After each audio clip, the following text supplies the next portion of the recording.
I've always believed this house to be the spiritual epicenter of the Cash family.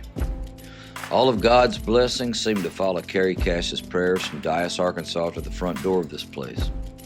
Ray and Carrie Cash were God's people. This house was their final home on this earth.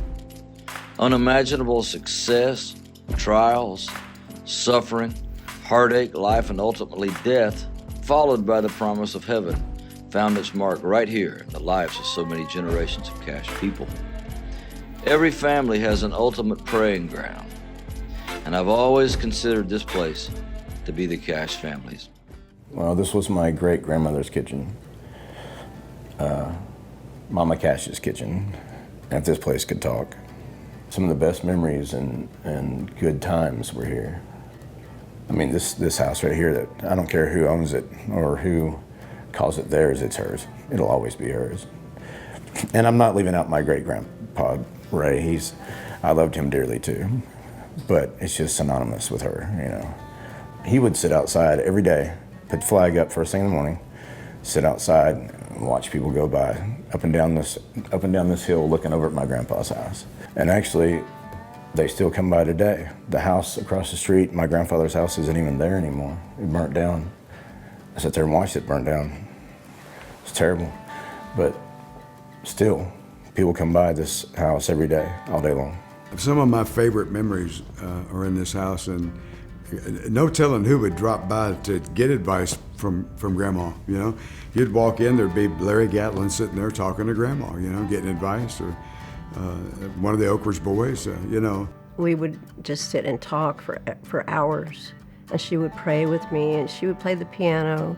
She would ask me what I was doing with my life. I walked in one day, for instance, into the kitchen here, and Robert Duvall was sitting at the counter, eating a piece of pie and drinking a glass of her tea. And I introduced myself, and he said, "Hey, good to see you, how are you?" And they talked a few more minutes, and he said, "May I use the restroom?" She said, "Yeah, let's go right on back and down the hall." He got up and left the room, and she said, "Who is that?" I said, "Grandma, that's Robert Duvall." She said, "What's he do?" I said, "Grandma, he's one of the most famous actors in the world." She said, "Tell him to put his plate in the sink."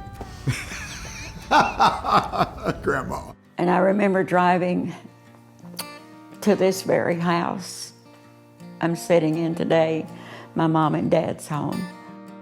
And I drove in the driveway here, and I felt a peace come over me. My greatest memory of this house is sitting around the table in the kitchen, telling our stories of being on the road, Johnny, my brother Tommy, and myself. As the stories came to us through Tommy and Joanne, you know, all the individual Cash family members, they always talked about not just Mama's house, they talked about Mama's kitchen, you know. I mean, this is where everything happened. Most of the pictures, almost all the pictures you see of Johnny in this house were taken here in this room.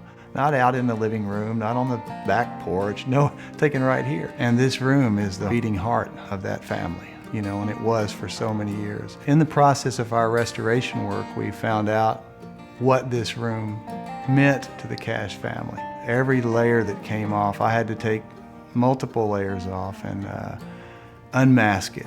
And this wood here is what's called Pecky cypress, and you can only get this wood from sinker logs down in the Mississippi right at New Orleans, where they floated them downstream and they would hold them until they could be shipped out. Well, these were great cypress trees that were used for shutters and all manner of material back in the 1800s. But if they sat long enough in the water floating, they would waterlog and some would sink. They were massive. They were 4 and 5 feet across and sometimes 40 feet long, and they couldn't get it up. And they would sit there for the next 100 years. They would sometimes dredge down there and pull one up. I think 1 in 50 has this type of rot in it that causes it to have these grooves. And from what I understand at the time, it was the most valuable wood in the world because it was so rare. Great cypress from old trees was rare enough, but Pecky cypress was more rare still. I think the only places you could really see it on the Perry Mason set, his office was done in Pecky cypress, so you didn't see much of it. I feel like this house constantly refed and rebuilt Johnny in his dark times. I mean, he installed his parents over here for a very good reason, so that they would only be 50 yards away from him. And from what I understand, he came up here most mornings he was in town to have coffee with his mother and dad. So he had the most hectic, turbulent life we can imagine, but he came here to get his morning coffee, you know, to just kind of be regrounded. When my grandmother was passing away, she died of lung cancer, but she never smoked, never did. My dad called me and he said, come on, the hospice says that it won't be long.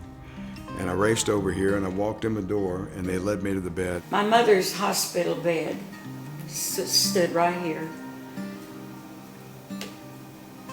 And we gathered around her bed and we're singing that last hour, last 2 or 3 hours we sang. And we just all stepped back. Johnny told me later that he saw angels come down and go under the bed and take Mama home. My uncle said, come here, let me talk to you. And we went outside, we lit a cigarette. He said, you know, I got some advice for you if you'll take it. I said, yes, sir, I'll listen. He said, number one, Mark, if you always sing from the heart, people will remember you, they'll love you, and you can love them back. He said, if it comes from here, if it's a job, if you're just doing it for the money, get out of it. But I said, it's tough being in this business and being your nephew. I just want you to know that. His response was, you want to try to be Johnny Cash? I said, no, sir, I do not. So I went home and started working on a song called Uncle Johnny. I said, sometimes I think folks like me just because of who you are. Do you know how hard it is to be the nephew to a superstar? The evening air, it cut right through us as he turned to me and asked, have you ever once considered how hard it is to be Johnny Cash? We could tell the days before her passing that it was close. And she would say, sing, sing. And we sang many songs. Johnny would lead and we'd, will there be any stars in my crown? And we won't have to cross Jordan alone. And then the last song we sang was, O Come Angel Band, which is exactly what happened. She seemed to have such a pure heart. She never had said cuss words, never passed her lips. Negative talk never passed her lips. Gossip. But it was just her. It was, you just knew everything was good. I loved coming here to this house, to my grandmother's house every Sunday for dinner, and the whole family would be here. I have so many wonderful memories of this house because when you can't go anywhere else, you can come to Mama's. I can almost smell her food. I can see her in the kitchen, just putting out this huge spread. And you know what? She kept the family together talking. She kept us here on Sunday. Otherwise, we probably wouldn't have seen each other very, very much at all.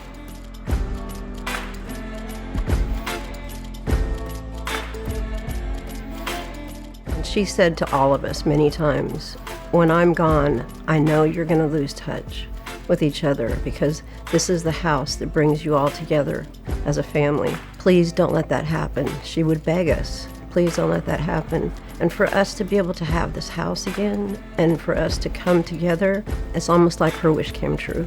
But it all centered around this house on Caudill Drive in Hendersonville, Tennessee. Oh, come, angel band, come and around me stand.